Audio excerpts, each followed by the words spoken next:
All righty. Good morning. Morning. Today, we're going to go and talk to Jason McGuire. He's our new executive vice president, and and this is basically letting the company and the public know, what are you all about? What are you doing here?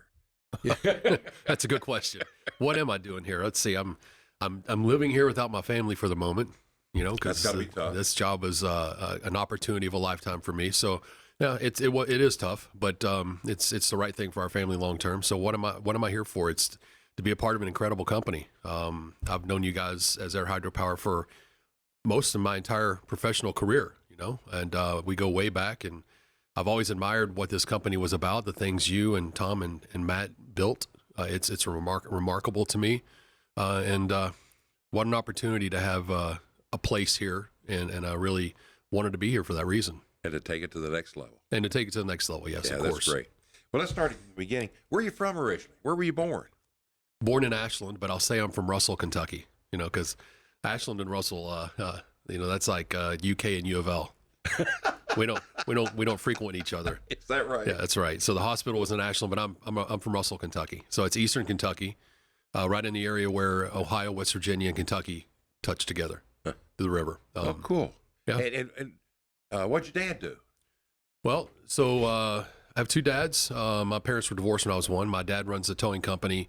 My paternal dad runs a towing company in Ashland, McGuire's Towing and Recovery, and he's started in the back of my grandpa's garage when I was a little kid, and now it's a quite a formidable operation. He's got a lot of big assets that do heavy duty recovery. And my other dad that raised me, he worked at Ashland Oil, and he was a pipeline. He managed what oils flew through what pipelines throughout America. Wow. That's what he did.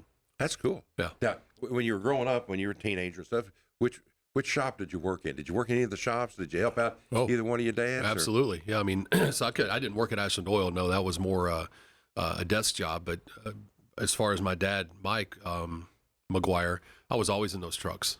Always going on tow recovery jobs with him. That was like the funnest thing I did as a kid, really. I'd spend the weekends with him, and that's what we would do. Yeah. We on the road all the time, just the two of us going and helping people get out of jams. And, sometimes you see some crazy wrecks. Sometimes you see some things you don't want to see as a kid, but, it's life. And, I learned a lot from it. So you got your hands dirty once in a while? Always. I was nothing but a dirt ball when I was a kid. Always dirty. Absolutely. From Eastern Kentucky, how did you go west? Good question. I was a smart kid in high school that really was lazy scholastically. I had a good friend whose name was Pat. Pat had a dad that was an engineer at Dow Chemical, and Pat's dad had a nice house, and he had a lake house in Land Between the Lakes down in Lake Barkley. And one day he just pulled me aside and said, "What are you going to do with your life?" And I was like, I don't know. Why? He goes, "Well, you need to figure out what you want to do. You're a smart kid. You need to do something." And I remember that conversation like it was yesterday. I said, "I don't know. What do you do?" He told me he was an engineer. I said, "Well, I probably would do that." Because I'm assuming it would give me a lifestyle that he had, which I thought was just awesome. Yeah. Nice home, good family, Right. lake house. That kind of lifestyle's undefeated. Yeah. And so he recommended to me that I go to a place called University of Louisville. And so that happened when I was a senior. I wasn't ready to go to Louisville that year, so I went to Ashland Community College for a year. Yeah. And from there, registered at Speed Engineering School, and just sort of made my way. And it was the best decision I ever made in my life, because it got me out of the comforts of my environment. The world all of a sudden became a lot bigger than a 10,000 person town in Russell, Kentucky. And I met a tremendous amount of great people. Best friends of my life came from the University of Louisville, and I learned a lot. I learned a tremendous amount from the school. So it sort of paved the way for me to have a pretty good career thus far. Yeah. And what kind of degree did you end up with? I have a mechanical engineering degree, a master's degree in mechanical engineering, and I got my MBA from U of L as well. Cool. Yeah, so Did you do them both at the same time? I did. Yeah, we graduated. That's a torture chamber. It was tough. We graduated. I say we. My buddies graduated with our bachelors on a Saturday, and we went back to graduate school on a Monday. And it was right when U of L was rolling out something they called a technical MBA, and so you could basically double count several of the prerequisites for graduate school from engineering school, Right. from some financial math and things like that. So a number of us, I think it was 4 or 5 of us, we went to engineering school in the morning and business school at night, and we did it for 12 months. Wow. We just became career students. If I was being truthful about it, it's because I didn't want to go work. I just wanted to study and go to school. In college, the best time of your life. It's the best time of the life. Oh my gosh, there's nothing like it. I tell my kids all the time, hey, listen, you go to college and you have fun and you study as long as you want to. Because the real world's going to punch them right in the mouth one day, and it doesn't stop. It doesn't stop. So that's exactly right. Yeah. So what was your first job after college? My first job after college was Parker Hannifin. Really? How did you find them, or how did they find you? They came and interviewed on U of L's campus one time. I don't know if that's good or bad, but I don't think they've been back since. I don't think they've ever been back there since, have they? No. There was a guy, an old fellow, Ray Thor. You might remember Ray Thor. Ray, yeah. Ray was going to retire. And the logic was they thought it'd be easier to find somebody that was a Kentucky person that wanted to be in Kentucky versus try to find somebody from another university and have them move to Kentucky. And so it was a perfect fit for me. And it's such a random occurrence, but of all the interviews I prepared for, Parker was the one I did not prepare for. And it just became a conversation. I was talking to Ray. He interviewed me, and it was like, I really like this thing called technical sales. I really hadn't heard about it until I met with him. Yeah. Because I didn't want to be an engineer. My co-op, I'll not share where I co-opted, but it taught me that, the little exposure I had to my manager, I was a PowerPoint junkie for him. Like, that's what I did. I was like, this is not engineering. I want no part of this, but I'm too far into engineering curriculum to stop. And, we were raised, you don't quit things that you start, from where I was raised. So I had to continue on my journey with engineering school, but I knew I wanted to do something on the business side. Right. And the technical sales avenue was just a dream for me. And that, Parker, it was just a perfect confluence of my timing and Parker's need. And it was a great marriage for 26 years. I worked there. 26 years. Yeah. So you started out taking over Ray's job, yeah. right? I was a territory manager. And that was for the hydraulics division? Hydraulics, yep. Hydraulic group at the time. So all of our pumps and valves and cylinders and filtration, hydraulic filtration. Yeah. And so you actually covered the state of Kentucky and southern Indiana? I did. Yeah. Which is, it's funny coming full circle here later in my career. Like, I'm right back where I started. Yeah. Because I lived in Louisville, and Louisville was sort of my base for 20 years of my life. Wow. So, So now you're back. And now I'm back, and I love it. I mean, it's like, it's coming home, and it's great to catch up with old friends. But, the icing on the top is just working at this company. It's really a special place. Now, we were a competitor to you all back in those, because back in those days, we were the Vickers guys. That's right. You guys were the bad guys. We were the bad guys. You were bad guys on the hydraulic side, and you were the good guys on the fluid connector side. Yes, we were a very unique company. We had Parker Fluid Connectors. We had Vickers on the hydraulic side. And on the pneumatic side, we had Mack Valves and PhD and Norgren and Bimbus. All the wrong stuff. All the wrong stuff, right? And look at that. Now we're all Parker. That's right. It's if you remember a long time ago, there was a company called Cool Cars. Oh, yeah. Yeah, well, I'm happy to say I was the first person. I never really say I, but I was the first person to break the hydraulic crest of Eaton with you guys, with Vickers, because we sold you guys Color Flow direct. That's exactly right. And I was like, man, I finally broke through somehow, some way. Yeah. We wanted a piece of that action. It was good. Yeah, and now here it is. You guys are, we are full-blown Parker. Full-blown Parker. A lot of interesting story on how that happened, but that's for another day. Yeah. But anyway, so your career in Parker, how long were you in the Kentuckiana area? So I was a territory manager for probably 4 years. Yeah. Now what was the next step up? I had a guy sort of pluck me out of, as he said, pluck you out of the rat race.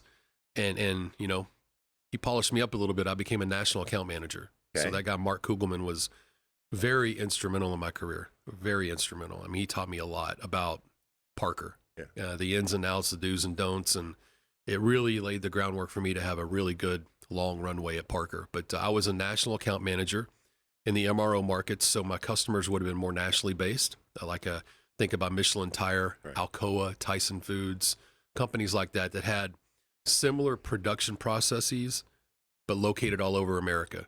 Right. And my goal was to try to connect all those plants with our distribution channel partners and try to bring some pricing standardization, some cost avoidance reduction or engineered solutions. We called it Parker Cares back then. Right.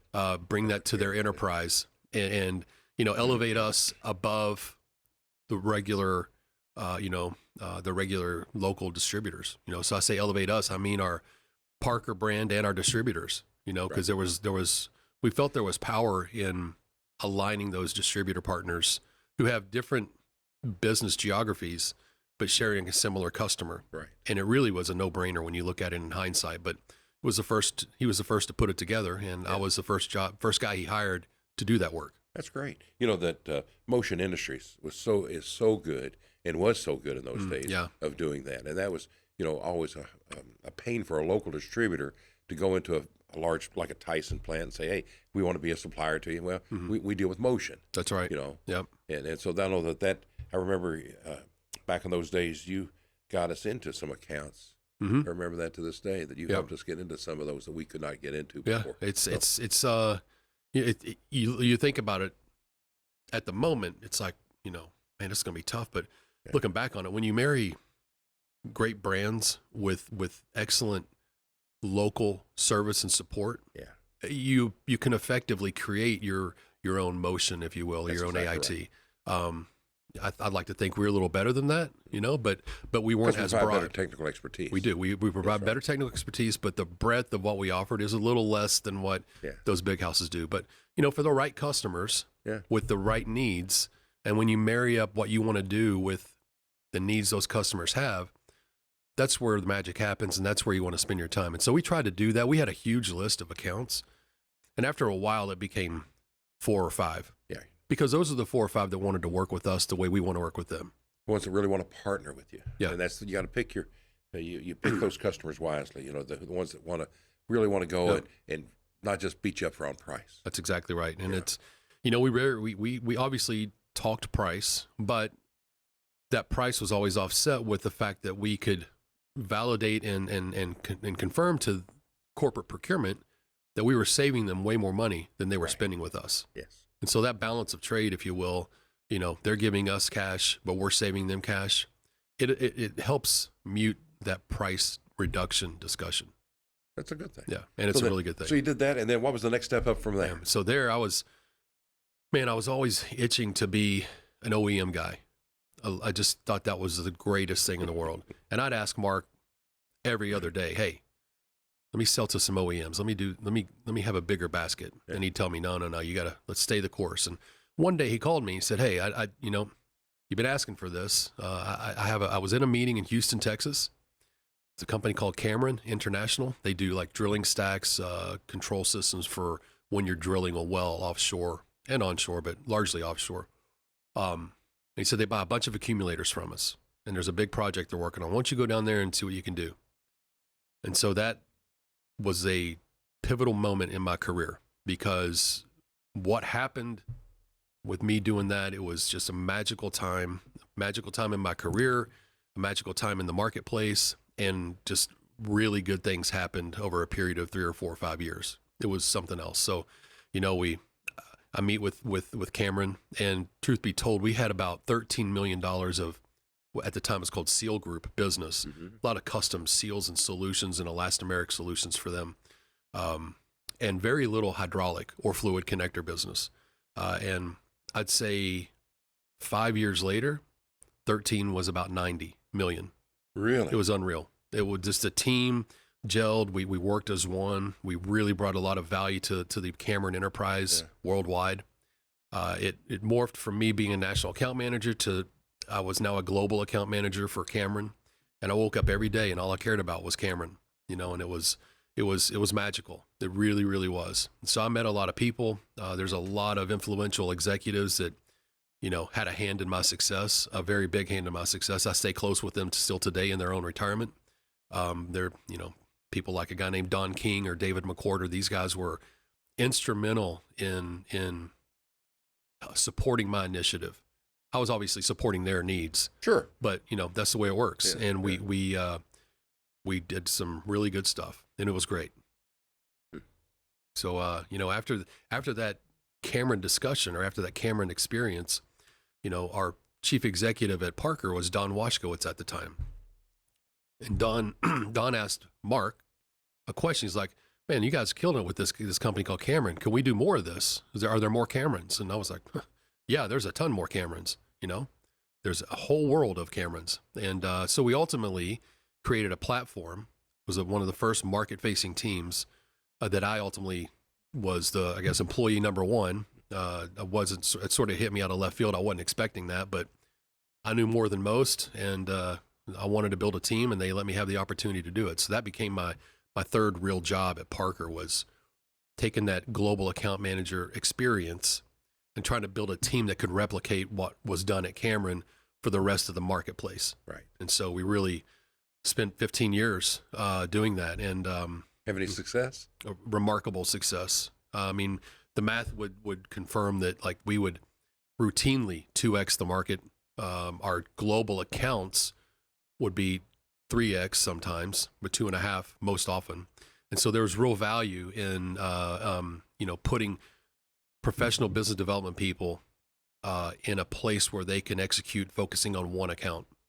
The returns on that are almost immeasurable. The relationships, the depth of relationship, the fluency of the customer's business. You become somebody who is almost like a consultant for their own company. You know more about the company than most of their employees do. And when you get to that level, you can really impact a customer. Yes. And that's really what we were after. And so I would find these people in Parker, and I built a team. I hand-selected a team from day one. And people always ask, how did you build such a good team? I just found the right people, and I got them in the right seat, and I got out of their way.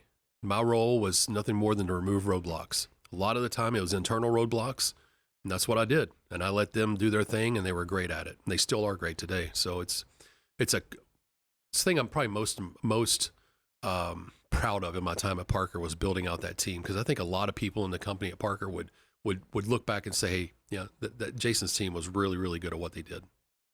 Good. That's a good thing. Yeah, it is. Yeah. So out of your whole time at Parker, what do you think your greatest accomplishment was? Oh, wow. It's probably something that doesn't show up on paper. Mentoring others. I loved it. Like, there are so many people that have worked with me or for me that are leading organizations today. There's a friend of mine that his name's Don Morton, and he's a chief executive in a company that is a private equity firm, but he was head of Realcraft for a while. You guys know who they are. Realcraft, yeah. And now he's doing a number of other, he's had a number of other roles similar, but in a private equity firm. But yeah, I mean, he's just killing it in life. He's done great. And you watch these people that you sort of, they come into you and they're really good at their job, but there's a little bit of polishing that needs to happen in some situations, and you try to educate and talk them through these things, and then you see them grasp that and run off with life and do greater things. That's a really big deal for me. You know what? That's there's no greater joy for a leader to see his team, anybody on his team that he's worked with and developed, to see them exceed their own expectations. Yeah, exactly. And that's great. It is. And that's I think that's something that we cherish that here at this company, is seeing the development of our people and seeing them grow, and it's a great thing. We've got a lot of long-term employees here that started out, in shipping and receiving. Like Dick started out in shipping and receiving, so did Matt. That ended up being owners of the company, and that's crazy. It is crazy. It's crazy, Yep. but it just shows what you can do when you believe in people and take care of people. Yep. And there's several situations where, if I look back, and I do this all the time, I think back to the team I built. There was a time where I had 7 people on my team as we were building out to about 12 or 13, and 6 of them were, I wouldn't say on the chopping block, but their boss didn't want them on their team. Yeah.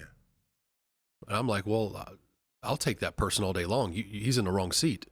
And so I learned a valuable lesson about, you can have the right person in the wrong seat, and it's not good for the business, and it's not good for the individual. That's exactly right. And you got to find where they fit. Yes. And I would even do that with, like, I had a person from Texas on my team, and I had a person from Rhode Island. Well, that person from Rhode Island, a little bit tough around the collar. A little different culture from Rhode Island. Hard-nosed, right? Yeah. Well, guess what? That fits perfectly with cultures of a Norwegian company or a Scottish company. So I had him covering a company that was based in Scotland. Right. And it was remarkable what this guy did, because he would push back on them as they would push back on him. And they had an appreciation for this. So there's a human element of, when you place people in the right seats, they're going to do the job right, but are they right for the customer? And sometimes you got to make sure you're putting them with the right customers too.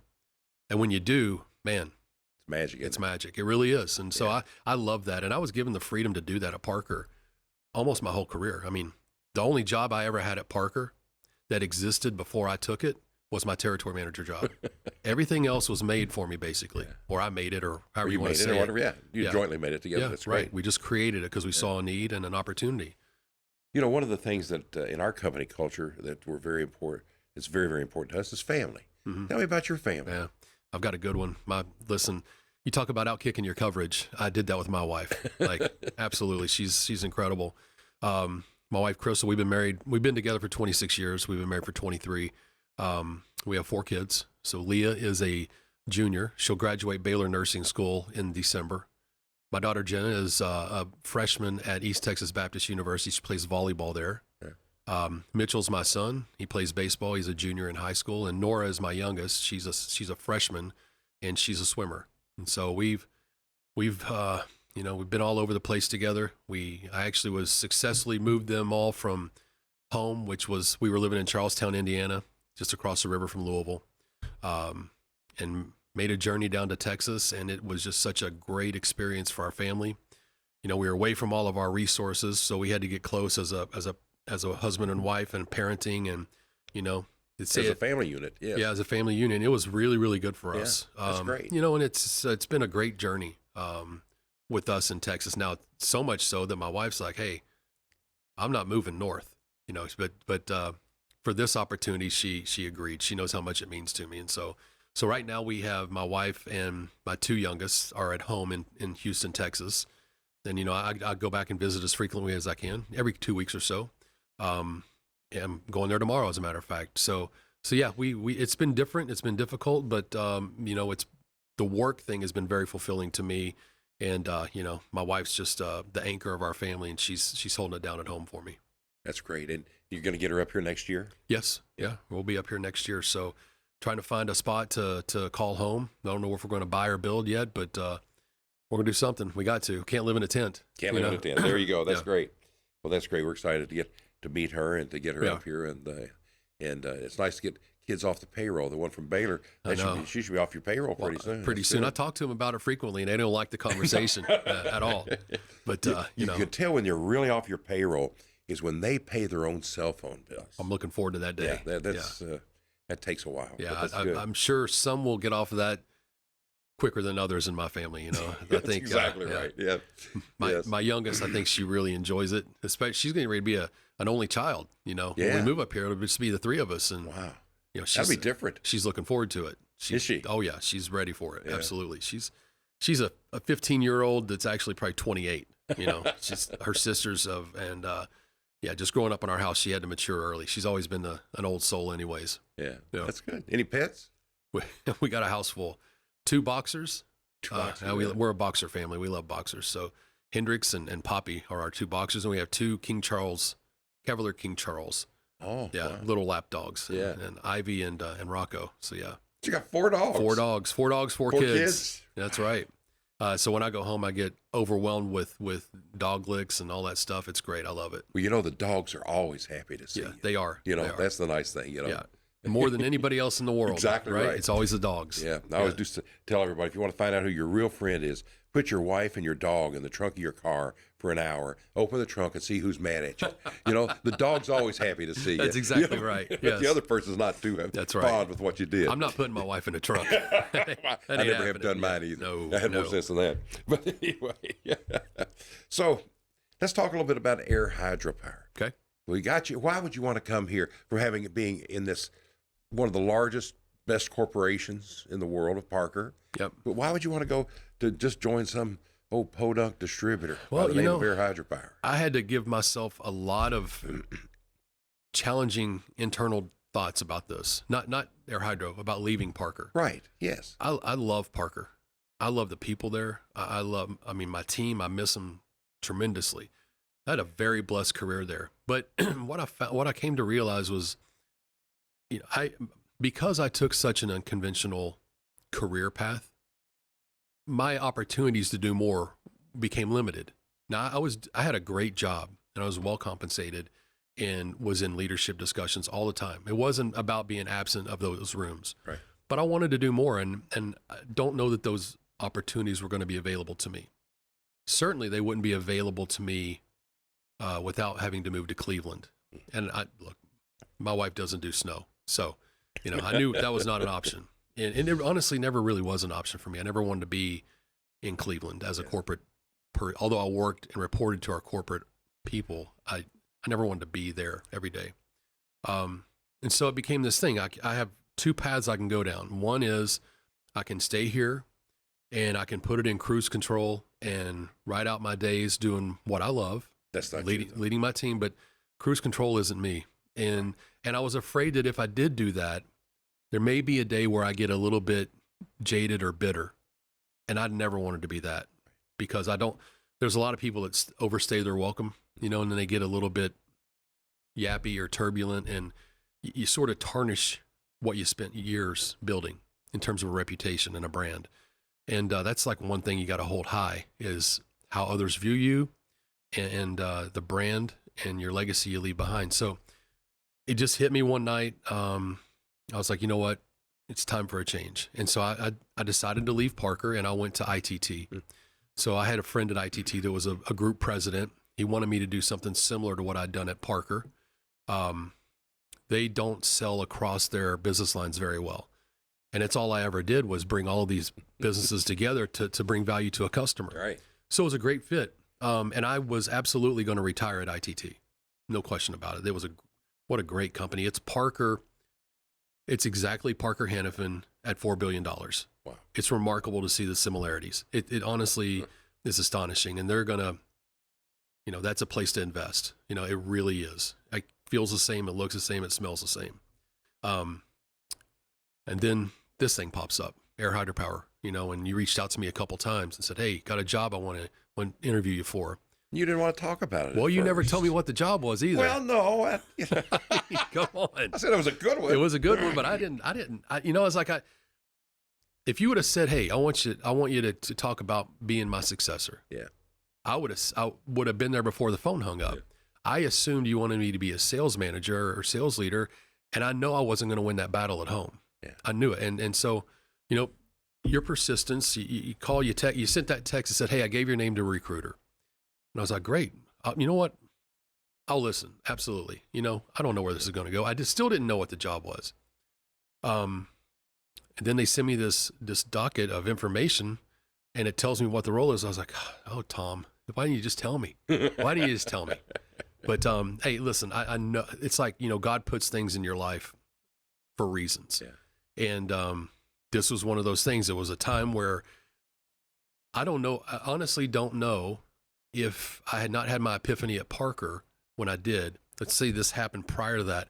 I don't know if I would have been able to pull a trigger, but because I did, and I was in another spot, I'd already ripped the Band-Aid off. Right. And to have the opportunity, I know you guys had a list of 3 candidates you were down to, and I came in and sort of disrupted that whole process. So I was very, very late to the game. But man, the more I talk to the team here, the more I talk to you, I've always held you in high regard anyways. But to know that I got to watch what you and Matt, Dick built at a distance, without a lot of sweat equity in it or anything. I just observed as a friend wanting to see these guys succeed. And then to have the opportunity to come in and be a part of the future success of that, it was like, what did I do to deserve this? Like, this is something. And, so it was a no-brainer for us to take the next step, to interview. And fortunately I was, picked to be the guy, That's right. We're excited about that. Every day I wake up wanting to get to work. Like, and it's like, I've never had this happen to me, and it still does. When Friday hits, usually I'm like, oh, great, weekends. Now I get a little bit upset, like, man, I'll see this place on Monday. That's a weird thing to say, and most people may think I'm making it up, but it's really a thought that hits me. Like, I love being here. Really do. It's a special place, and we've put it together as a team. Matt, Dick, and I operated as a team. We didn't have a president; we had 3 vice president owners. Yep. Because we wanted to keep egos out of it, and we've seen that destroy a lot of companies. But this company with the people that we've brought in and that care. They really care because they know we care about them, Yep. and they're going to take care of the customer. And I think that's something in today's world that is becoming more and more uncommon. It's having senior management that cares about their people, really care about them, and then those people that care about customers. You keep on seeing more friction between in companies and between that and customers. We don't want that. Right. We've got a different culture here, and that's one of the challenges that you'll have is to maintain that culture while growing us. Yeah. We're back live. All right. Let's see, Jason. Let's take a look at Air Hydropower today. We're a $200 million company. What do you see us being in 5 years, 10 years? What's kind of your vision? Where do you want to take this place and go with it? There's a couple of things that jump off the page at me. Like a fluid power dominance of the southeastern quadrant of the U.S. That we're right on the fringes of other places. We just need to move into those areas. Yeah. And I think investing in the areas of our business that generate tons of cash make complete sense. So I think about the motors, the electric motor repair. I think that's an opportunity where we can scale our business and grow into new regions. And if we grow into new regions where that company that would be acquired happens to have local relationships with companies that they've served, that's going to pull our fluid power solutions into the mix. It's going to bring our automation services into the mix, our breadmans, our VMIs, all of these things that make us a lot of money. And as we think about Parker long-term, that's a critical supplier for us, and, it's my opinion and that of many others that Parker's the right partner for us. And I want to do more with Parker, but I want to do more with Parker in the regions that are going to show us growth, Exactly. That's and good. so I think about the automotive sector. I think about South Carolina, Georgia, Tennessee. To me, those are really, really rich opportunities for us. Think we'll end up back in Texas? I would like to be. Now, I might not be there, but yeah. But you know that market pretty well, I don't do you? know that market pretty well. Is there opportunity for us to grow in that market? Absolutely. I think that market is, look, Houston and Dallas and those areas are very well serviced, but the areas in the South, the Gulf Coast, it's a bit of a free for all still, in my opinion. There's not like there's no air hydropower that exists there, and I think if we do the right things and get the right people connected there, I think our culture, our desire to serve the customer is far better than anything I've ever seen. And I say that not because I'm here, but because as I was with Parker and I traveled the globe for about 20 years, I've seen more distributors at Parker than most people have. And this company is party of one. It just is. There's all kinds of great distributors, but they're great in pockets. They're not great as a complete outfit. And this one is great. And I think if we replicate that and expand our operations into these regions where there's robust market growth, market-specific growth, I think it's there for the taking. I really do. Now, it might be at the demise of other suppliers. Hopefully it's at the demise of other competitive suppliers, but that's the nature of the beast. That's it. That's business, right? Yep. That's business. Well, that's great. Air hydropower is a unique beast, and we always do tell our people, don't judge ourselves by our peers. Judge yourself by other industries like Apple and the leading companies, and what are they doing? And that's what we need to take a look at, how they're doing it, and judge ourselves against the best of the best. Because quite frankly, in the fluid power area, in the automation area, it's all fragmented, and to see companies that were once great, like Catching Fluid Power, that are gone now. Yeah, they're gone. BW Rogers, gone. And that's the result of private equity and just people that started running a company that didn't know anything about it. I think the proliferation of private equity, it's funny you mentioned that, that is doing us such a favor. It's unreal. It is. And because we're armed with the capital that Houchins has, and we have this ESOP, we have an incredible story to tell. And what I'm finding, I know you've lived this for many years, when you go and work on an acquisition, First off, if that guy or gal that owns that company doesn't care about their employees, you don't want to buy it anyways. That's right. It has the wrong culture. Right. Wrong culture.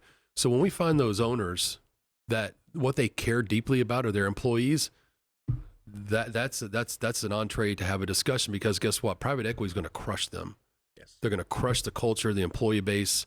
They're going to, thin it out to prop it up to make money. That's what private equity does. And there's nothing wrong with that if that's the business you want to be in.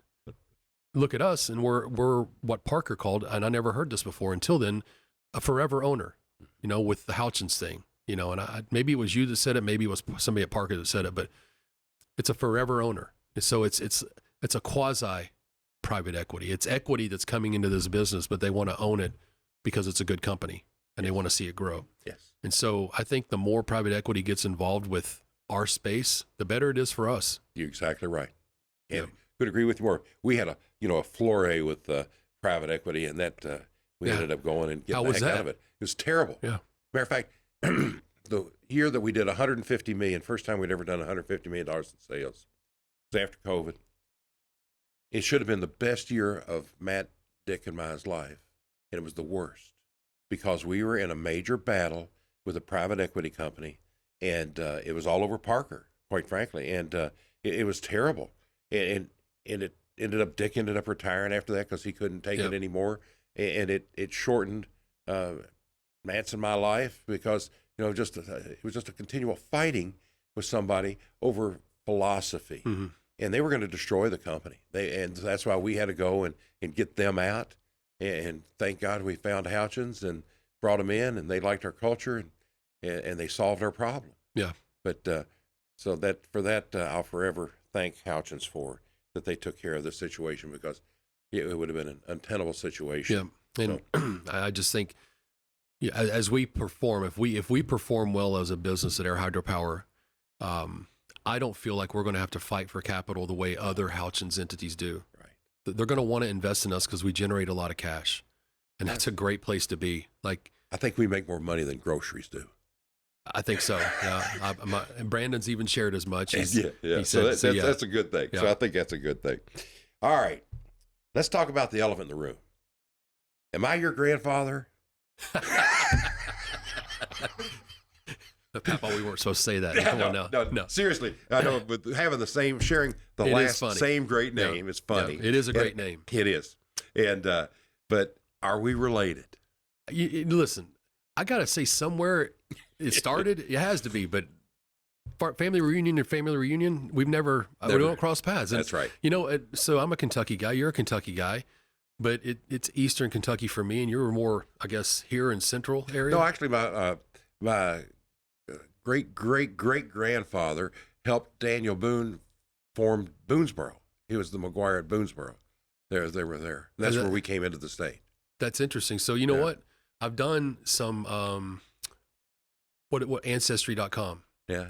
And I have traced a lot of relatives, and there is a McGuire. Maybe it's this guy that was with Daniel Boone at some battle in northern Kentucky. And I think his name is on a thing there. Huh. Like I don't know if he perished in a battle or I don't know what happened, but that's probably where the tie starts. Yeah. Maybe it's somewhere there. I'd like to track it down and see. Yeah, it'd be funny, but as far as a close relative, you're not, and but people have asked that, but I think it's I still think it's awful nice to have the M of the mob continue that's on. Right. Well, don't forget, the turd sandwich you gave me when I was a young pup and didn't know anything.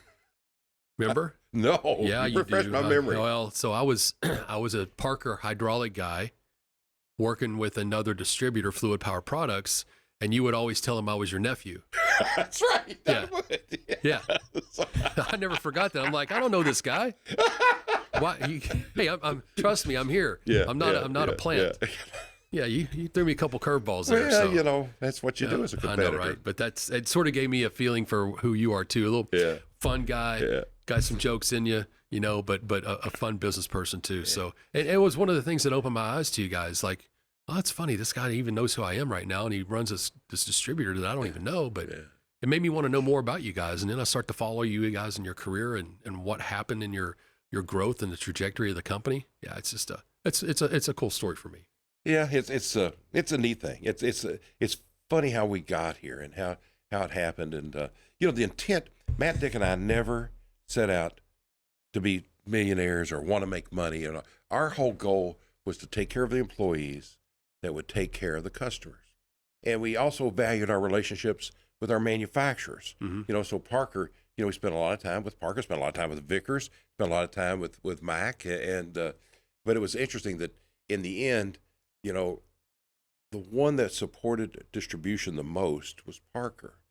The Mac MDM network is excellent, great network, but it wasn't for us with our expansion plans going across different borders and things like that. But Vickers, they totally decimated their distribution channel. Yeah, totally unreal. Decimated. Couldn't believe that happened. Yeah. I mean, for a guy that was trying to sell hydraulics for a large part of his career, it was a wind at your sails. Yeah, that's exactly right. It really was. I mean, they had one of the best distributor networks, and they destroyed them all. I'll never forget. Actually, it was Vickers gave Matt, Dick, and I the opportunity to buy Air Hydropower.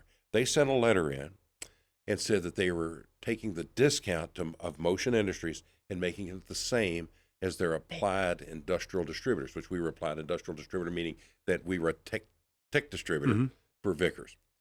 They sent that letter in, and Art Hackmiller stood up in a sales meeting and said, if somebody would write me out a check for this company, I'd sell it today. He was so mad about it. So after that sales meeting, after everybody was gone, I grabbed Dick and Matt. I said, come on, let's go to Art's office. Why Matt and Dick? That's a great question. Well, Matt and I, he took care of all the inside operations. I was taking care of all the outside sales. Okay.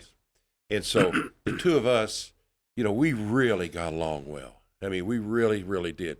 But in looking at it in a 50-50 partnership, when there's always going to be disagreements, and quite frankly, you need a tiebreaker.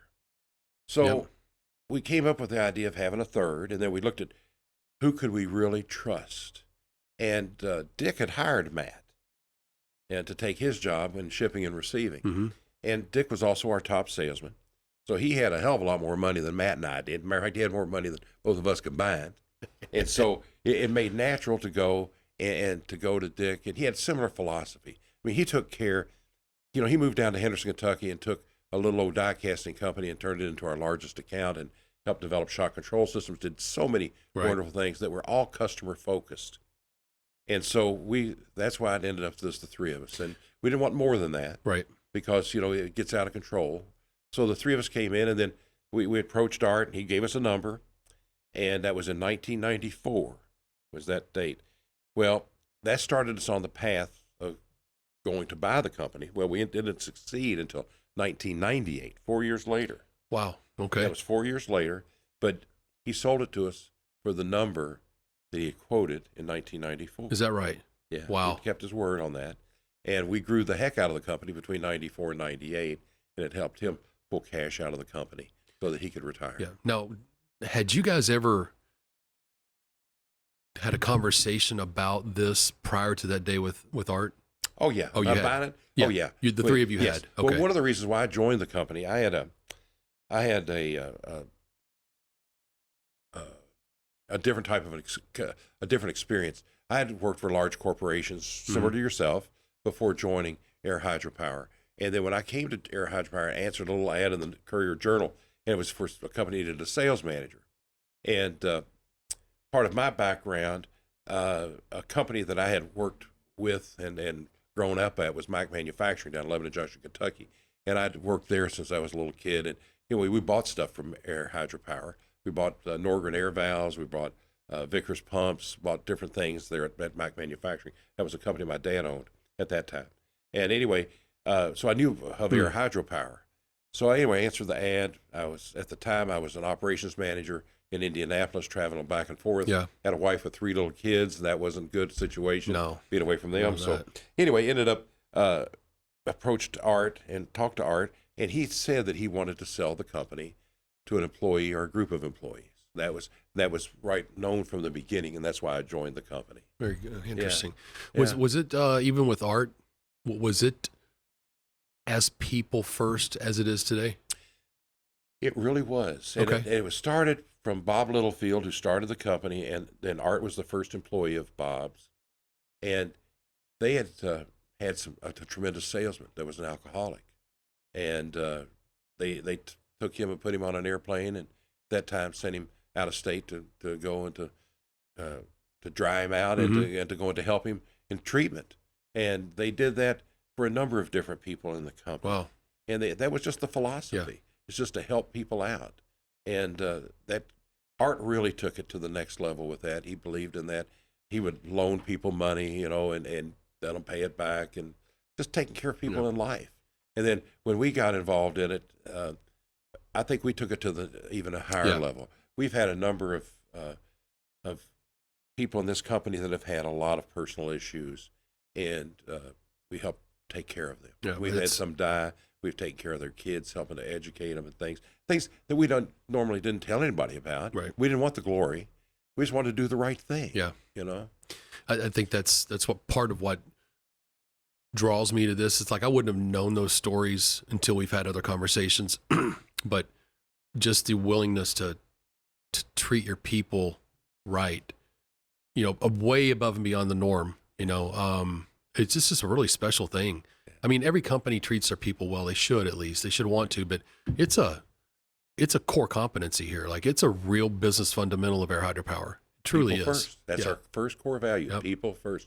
And we believe it. And a lot of people give it lip service, but we really, we do it, because we all have struggles in life. We all have personal problems. We have things that happen. We all have bad days. Yeah. And helping people through that, because quite frankly, you're with people at work more than you're with people at home. Yeah, that's right. Right? And so you might as well have a group that's a cohesive group that gets along, that cares about each other. Yeah. Like right now, we've got two great employees that are out that are having issues right now, like Randy Lander, who you knew from very early on in his career, and then Bill Hackmiller, who was Art Hackmiller's son. Both of those guys are out on medical leave right now, and we can't wait to get them back. Right. But they know that nobody's taking their place. That's right. And we haven't replaced them and written them off. We want them back. Yeah. Don't care how long it takes to get them back. We want them back. That's exactly right. Because we need them. They're part of the family. So. Yep. Yeah.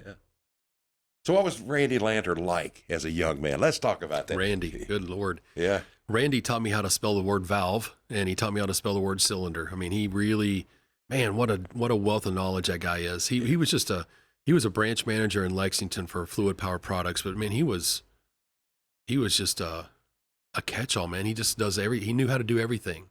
And I tried to absorb as much as I could from him. Like, I'd go visit in Lexington, we'd talk, he'd spend time with me. He'd come to Louisville. Actually, I think he had interviewed me and Bill Thompson together to, if I didn't like what I was doing at Parker, come work for him. Yeah. And I didn't. I was early sure, on, and I didn't know enough to say yay or nay. You're but right. He just is he's a very knowledgeable, caring person. And when I found out he was working at Air Hydro, I thought, wow, what a fit. That's a no-brainer. It's like he should have been here always. Yes. Always.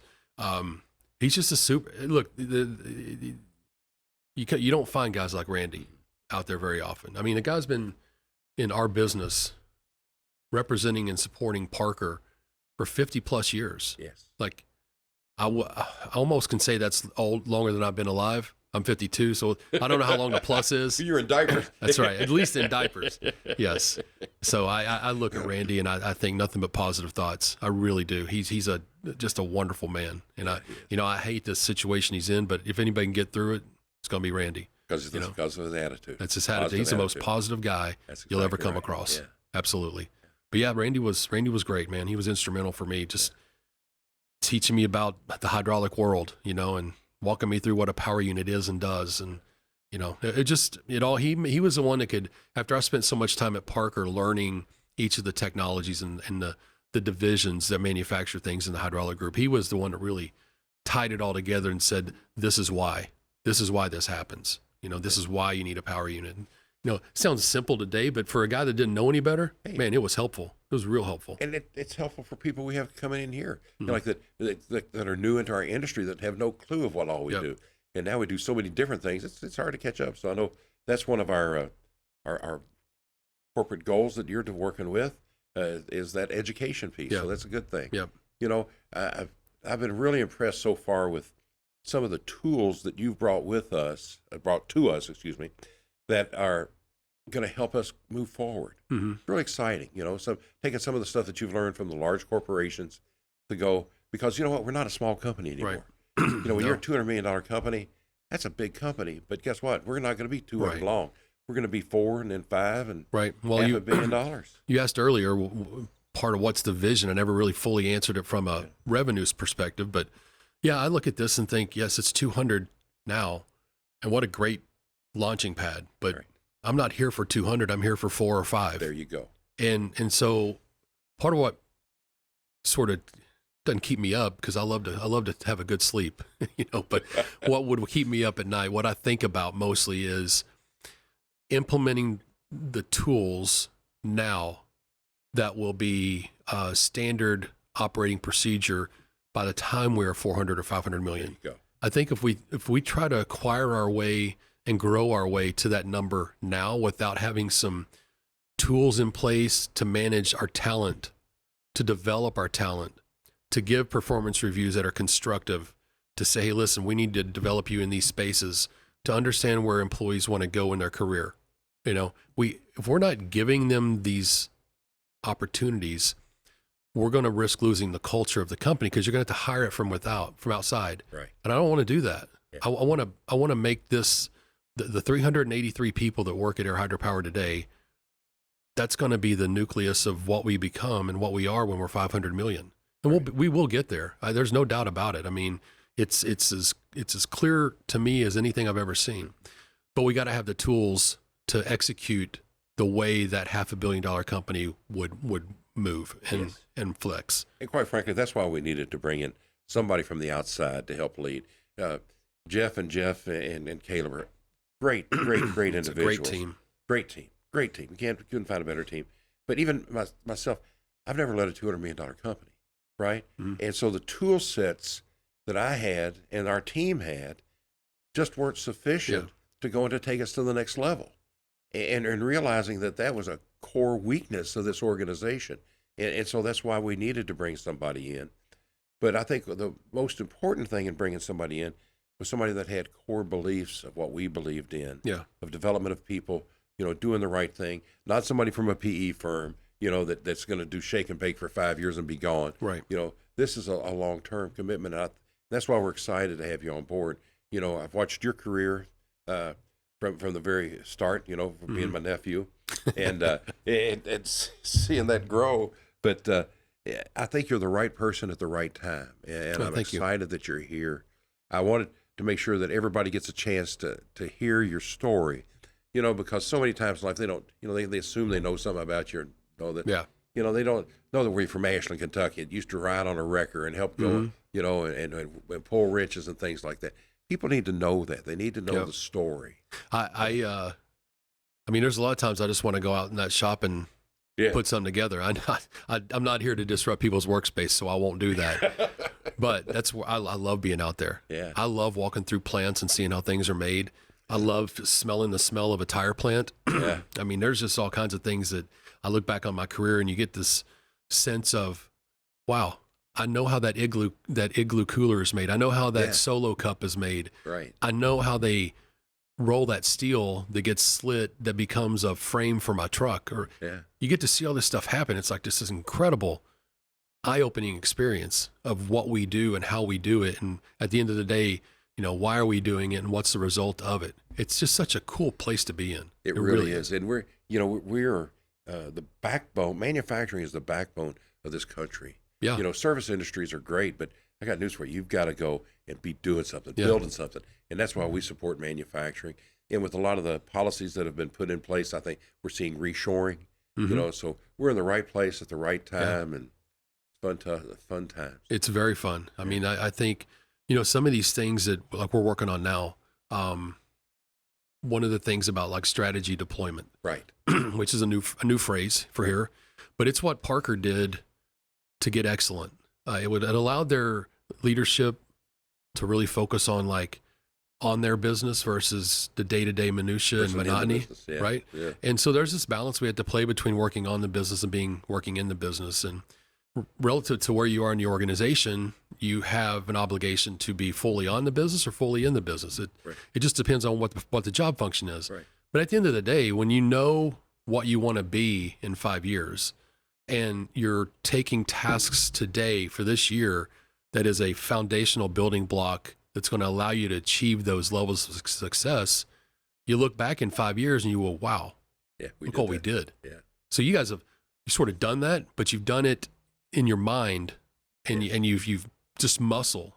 It's been that way. And now it's like, my mind is not broad enough and deep enough to do it that way. I had to put it on paper. Mine's not broad enough or deep enough for over 200. I got it to 200, but that's about. But Matt, Dick, and I did together. The three of us made a good halfway. Yes, you did. But anyway, but you think about this whole of where the foundation you're planting now. We grew quickly from 100 to 200, and it put a lot of strain on the organization because we weren't ready for that extreme growth. Mm-hmm. Everybody rose to the challenge, but you could see where a lot of the cracks were in our foundation. And I think the plan that you're setting in place is solidifying the foundation so that we can take it to the next level and the next level and the next level without a crack in the foundation. Yeah. That's exciting, Jason. It is. It really is. I'm excited for it. Another thing I've talked a lot about is safety. And, I think if Man, you came in with that. That's been your mantra. That's good. It has. I feel like. Why is that so important to you? Well, all I can do, I reference Tom Williams, who was a chief executive at Parker for, I don't know, Jenny Parmentier is there now, but he replaced Don, and Don was 14 years. Tom was probably 7 or 8 years. And I just remember vividly, like he was like, safety is our priority. And I thought, we're always safe at Parker. But were we really? I mean, really, were we? I don't know anybody can answer that. I couldn't answer it, but I know this today, absolutely. Yes. It's safe. And so this is one man's vision.